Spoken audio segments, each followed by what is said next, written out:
Chapter 5. Celine. The digital clock resting on the mantel read 10:30 in the morning. Only 2 minutes had passed since the last time Kenneth Dearhorn stared at it. The air in his office grew stale among the quietness. Only 3 tables with 4 chairs positioned evenly throughout the room kept him company. He straightened his white tie and repositioned himself on his plushy office chair. The television was turned off, and the only noise he heard was the motor cooling down the soda machine in the corner. It wasn't a space he enjoyed spending much of his day in. 2 days ago, Joanne, his assistant, handed him a package mailed from the Brotherhood headquarters in San Diego. Inside the package, Kenneth found a letter written by Mr. Austin with orders for the Minneapolis chapter. At first, Kenneth thought the Brotherhood had changed its mind again and decided to abandon the chapter. Anything seemed possible, especially with the fact that Mr. Austin continued to be concerned for his daughter's well-being among the demon. Somehow Kenneth found it in himself to not question his boss's actions. Promoted to region leader of the Midwest Division, a position Mr. Austin once held for decades, he treaded carefully when it came to the old man. He followed Mr. Austin's orders persistently. His researchers under his care stayed out of demon affairs, only to watch them from the shadows like researchers did before them. If it were up to him, his researchers would annihilate the demon instead of researching them. A lot had occurred since the last time Mr. Austin left Minneapolis, and Kenneth grew irritated that Mr. Austin didn't seem to care. Deamhan had evolved. Dethroning Kai meant the Deamhan could gather, plot, and continue their nefarious affairs. They didn't fear the Brotherhood anymore. In fact, they welcomed the confrontation. All of this didn't bother Mr. Austin. All he thought about was his daughter, Veronica. Kenneth believed the old man had lost his way. Last night he received word from one of his researchers about a massacre at a sanctuary just south of the city. An anonymous tip led police to the carnage. They counted 15 bodies ripped to shreds. The bloodbath had demon written all over it. It reminded Kenneth of the other ravaged sanctuaries in the city. Maybe it was Lucius's way of regaining control and weeding out anyone associated with Kai. When he told Mr. Austin, the old man did nothing. It was then that Kenneth began to concoct a plan that would place him as the president of the Midwest Division, thus securing him a definite place among the most respected members of the Brotherhood. He needed to show the other prominent members that Mr. Austin was no longer fit, and that he was the only one who could save the Midwest Division from complete shambles. To do this, he had to go to San Diego and schedule a secret meeting with the presidents of the West Division and East Division, and somehow get them on his side. With their support, he could finally speak with the headmaster, the man who ran the whole organization, the most powerful man in the Brotherhood, Marcel Alvaro. By telling Mr. Alvaro everything that Mr. Austin did and didn't do, he knew that the headmaster would immediately demote Mr. Austin from his position. He'd reveal to them that secret deal he made with Celine to get rid of Kai. At the time, Kenneth stood by the decision, hoping that by remaining loyal, he'd become region leader. As the old man constantly looked over his shoulder, criticizing the chapter, it was then that Kenneth realized that Mr. Austin placed his own daughter's well-being over the Brotherhood itself. Mr. Austin had to go. Kenneth heard the sharp clicks of a woman's high heels in the hallway. A female researcher walked past the office with her eyes focused on a portfolio she carried in her hands. He watched her stroll by, and he sighed. He pulled back the curtains, blocking the window behind him, letting the sun shine through. He watched solemnly as the cars and trucks drove by, pedestrians walking in groups on the wet pavements, conversing with each other. Wet garbage tumbled across the sidewalk. The loudspeaker on his desk beeped, and he jumped. "Kenneth!" Joanne's voice sounded mechanical. "You have a visitor." Kenneth pressed the speaker button. "I'm not expecting anyone. Tell them to make an appointment." I don't think that's possible." "Make it possible." He glanced around the office. Long black leather couches sat in the middle of the room, surrounded by a glass table. Pictures and photographs of wildlife, a scenic image of downtown San Diego at night, flowers, the picture of Earth from space, and other photographs of important figures in the Brotherhood lined the white walls. He thought about the pending conversation and how the presidents of the West and East divisions would take his information. They respected loyalty and the truth. If they knew how Mr. Austin had involved himself in demon affairs, they'd take away his position immediately. "Hello, Kenneth," a sultry female voice said. He turned to look toward the front door of his office. A woman, who he only knew by first name, stood in the doorway grinning back at him. Her carrot-coloured hair fell gently on her shoulders. She took off her black-brimmed hat and her dark raincoat. She held an umbrella in her left hand, and she slowly pulled her sunglasses to the rim of her nose, revealing her dark green eyes. She was the last person he expected to see, and he didn't understand how she had made it through the front door unless she'd murdered Joanne and the other researchers in the front portion of the chapter's office. She was Selene, offspring of Lucius, who was the most powerful Lugat demon in America. "Don't worry, I didn't kill your human workers." She read his mind as clear as day. Kenneth cleared his throat. He looked over her shoulder, staring back at his assistant, Joanne, who shrugged her shoulders. "It's okay. It'll only be a moment." She nodded and quickly closed the door shut. "I thought sunlight was bad for your kind." He watched Selene drape her raincoat over her forearm. Her eyes moved from left to right, scanning the room. "Umbrellas do come in handy." She slowly walked toward him. Her tongue glazed over her full lips. "And it'd take more than a small speck of sunshine to harm me." She approached him, moving her hips seductively from side to side. Her outfit did wonders for her small frame, breaking his concentration. He was sure that it'd only take seconds before her skin started to bubble from the sun, but he assumed her response was her cocky way of saying she couldn't be harmed. She tossed her belongings on his desk and glanced around the room. "We have business to discuss." "I don't discuss business with your kind," he quickly retorted. His eyes quickly glanced underneath his office desk. Somewhere there had to be a distress call button used in situations like this, but he couldn't find it. "Sorry to intrude." She lowered herself in a chair and crossed her legs. "We haven't spoken to each other since that night." He lowered himself in his chair, and like all well-trained researchers, he proceeded to block his thoughts from her by imagining a red brick wall. He didn't know what she wanted, but he was sure it wasn't good. After Selene left the office the last time he had seen her, he spent the majority of his free time researching her past. He ordered old researcher files from the Brotherhood's San Diego office to be sent to him. In a month's time, he knew about her human life in the 800s, growing up as the daughter of the chief in a remote tribe located in this country now known as Scandinavia. Her human mother became just one of the many wives the chief had. Selene, whose human name was Ingrid, had older and younger brothers. She worshipped the teachings of Freya, the Norse warrior goddess of love and beauty.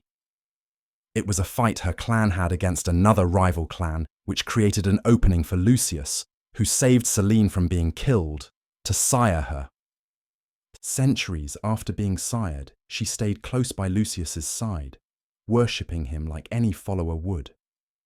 Needless to say, Selene convinced Lucius to reconcile with his sister and Anastasia's maker, Lucia, when they were at each other's throats centuries later. The only recorded incident of Selene's disapproval for Lucius was when Lucius sired Kai in the 1840s. Even then, she didn't trust her new Lugat sibling. However, she remained loyal, so it made perfect sense to Kenneth that Selene would be the one to come to Lucius's aid once she heard that Kai had placed Lucius in limbo. "You don't need to block your thoughts from me, Kenneth. I didn't come here to spy on you." "It's a precaution." He leaned back in his chair, like second nature. "We need to work on that trust thing if we're going to work together," she replied, He forced a weak smile on his face, knowing that he only tolerated her because Mr. Austin ordered it. He felt that the organization could handle Kai, Lucius, or any daemon on their own. They had the knowledge and the power to do so. Only if Veronica didn't cloud the old man's judgment. She was his weak link, and the demon in Minneapolis knew that. "I think it's against a demon's nature to even speak of the word trust," he said. "Well, Kenneth, you forget that we were once human. Just because we aren't now doesn't mean that we've forgotten our roots." "Forgive me if I find that funny. What do you want, Saline?" "Business." "Mr. Austin isn't here." "I know." He tapped his fingers on the edge of his desk. A moment of silence followed their conversation. He continued to block his thoughts. Along with her precarious nature, he knew she never failed at reading them. He didn't want to give her any opportunity of scouring his deepest ones. Kenneth twiddled his thumbs, then replied, "So whatever business you have is between you and him." "What if I want business to be done between you and me?" He leaned back in his chair. "He's the president of this chapter, not me." "Are you sure of that?" She lazily waved her hand. "Your thoughts and desires tell me otherwise." Kenneth didn't reply. "That's why I like you, human." She slightly shook her head. "So cocky that it's almost cute." Kenneth smiled coldly. Even though the Deamhan didn't breathe, she exhaled. "But the Brotherhood has something I want, something that doesn't belong to them." He folded his arms against his chest. "And what makes you think I can get whatever that is for you?" "Because I will give you what you desire in return." He shook his head in disfavor. Dealing with Deamhan was like playing with a Rubik's Cube. He could never solve it, no matter how hard he tried. He stood up from his chair and lowered his arms. "I'm not like Mr. Austin. I don't make deals with Deamhan." He walked from behind his desk. "And I'm not going to start now." He stood mere feet from her with no desire to get any closer. He knew she was a Lugat, and he knew how they fed from humans. "But you haven't heard what I want, and what I could give you in exchange for it." "What could I possibly want from you, Celine?" Instead of backing away from her strong advances, like he was trained to do, Kenneth held his composure. She stood up and walked to the opposite side of his desk. Her fingers moved along the rim of the desk and concentrated. Kenneth watched as she slowly absorbed the psychic imprints left on the edge, just like a Lugat needed to do to feed. Her eyes fluttered and her lips curled in exhilaration. "What woman did you have on your desk?" He remained silent. He knew the imprint she felt within her was Joanne's. Celine clasped her hands. "Mr. Austin represents the Brotherhood in its former glory." She walked to him. "But he's old and tired." She stood in front of him. "And I need a younger and stronger human for what's to come. Like I said, I don't make deals with Deamhan. You desire power." She placed her cold hand alongside his left cheek, and she leaned in, planting her lips on his right. "I could give that to you, you know. Power." Kenneth's eyes squinted. "This is your chance to become the president of the Midwest Division. That is what you want, right?" It was exactly what he wanted. His father wanted that position back when Nathan Tiernan and Veronica's mother were just researchers. After he was killed by a demon, Mr. Austin took over the position, closed down the division, and had Kenneth and his daughter move to San Diego. Since then, he craved the spot. He could taste it on the tip of his tongue. Still, he didn't need a demon to get what he desired. He placed his hands on her shoulders and pushed her back. "If you think I'd betray the Brotherhood for you?" Celine laughed. "No, you wouldn't." She brushed his cheek with her hand. "Still, I know what you want and what you'd do to get a taste of that power. I've never lost sight of this world and how it has changed. Everyone, everything, desires to be on top. That is your desire, is it not?" She gently removed his hands from her shoulders. Kenneth's face drew blank as he stared into her sultry green eyes. He had to admit, she read him like a book, but he could never find himself working with a Deamhan to achieve his ultimate goal. He was strong and influential enough to do that on his own. "What is this thing that you need, Saline?" he asked in a whisper. "There's a piece of a clay tablet in the Brotherhood's archives in San Diego." "A clay tablet?" "Yes, in the archives that you researchers guard so perfectly. Filled with antiques, old documents, and other assorted historical objects dating back to the first days of the Brotherhood, the archives was perfectly guarded by a state-of-the-art security system and mercenaries willing to risk their lives to protect their valuable information. Once housed in Chicago, that all came crashing down when the building was attacked by Deamhan and burnt to the ground decades ago. All new researchers were taken to the archives at least one time in their life to reflect on the importance of being part of the organization. He had no way of getting in there unless he got special permission from the higher-ups, someone like Mr. Austin, or better yet, Mr. Alvaro. Kenneth huffed. "I've only been down there once, and I don't remember seeing a clay tablet or a piece of a clay tablet." "It's there." She placed her hand on his cheek. "Hidden oh so well by the researchers who came before you." He gently removed her hand from his cheek. "Have you heard of the Dark Curse?" Through all his life as a researcher, he believed he knew everything about the Deamhan, but he had never heard of the Dark Curse. "No, I haven't. Is that what it is?" "That clay tablet piece is part of a historical document on the beginnings of my kind. It doesn't belong to humans." She grabbed his wrist and she slowly sat him down in the chair. "Get it for me, and I will give you power. It must be of some value if you want it that badly. It belongs to the Deamhan, not researchers." She straddled him and lowered herself onto his crotch. "Have you read the Havamal, Kenneth?" "No." "Uncomfortable," Kenneth replied in a shaky voice. "I thought your organization researched human history as well as Deamhan history." She again placed her hand on his cheek. "We study both." Again, Kenneth grabbed her hand and removed it. "There's a quote in the Havamal." She leaned into his right ear. "It was a popular text for my people in the old days. In fact, I missed it so much that I had my human minions find me a copy and bring it to me." She placed her hand over his stomach and began to massage his skin. His body shuddered and he desperately wanted her to let go, but the more she wheedled, the more he enjoyed it. "I read it over and over, and suddenly, it came to me one day. After hundreds of years, I finally understood what it all meant." He watched as her eyes slowly reverted from green to black, a signature sign of a demon. "One quote fueled me to seek revenge against those who chained Lucius to the dark. It motivated me to go out and seek my desires, or what you humans say, to get mine." She lowered her voice to a whisper. "Wake early if you want another man's life or land. No lamb for the lazy wolf. No battles won in bed." Kenneth felt his body growing weak. She was feeding from him. He immediately pushed her away, and he moved to his feet. Saline's eyes reverted to green. She licked the corners of her mouth. "I need it by the end of the week." She grabbed her jacket and umbrella.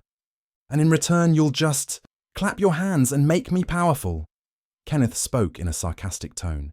"In return, Lucius will kill Mr. Austin, and you will be president of the Midwest Division." She dressed herself.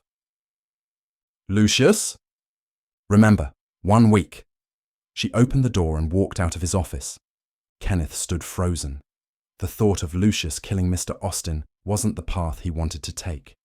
He rubbed his chin in thought and watched as Joanne quietly stepped into the room. "Are you okay?" she asked. "Yes, I'm fine." "We need to report her visit to Mr. Austin immediately." "No," Kenneth quickly replied. "Not yet, I'll do it." "But Kenneth—" "Joanne, I said I'll do it." He took a deep breath. "I need you to schedule a flight for us to San Diego immediately." He raked his fingers through his hair. "I need access to the archives." "Oh, okay," Joanne nervously replied. "Access to what in the archives specifically?" Kenneth stared at Joanne before replying, "I need access to the Dark Curse."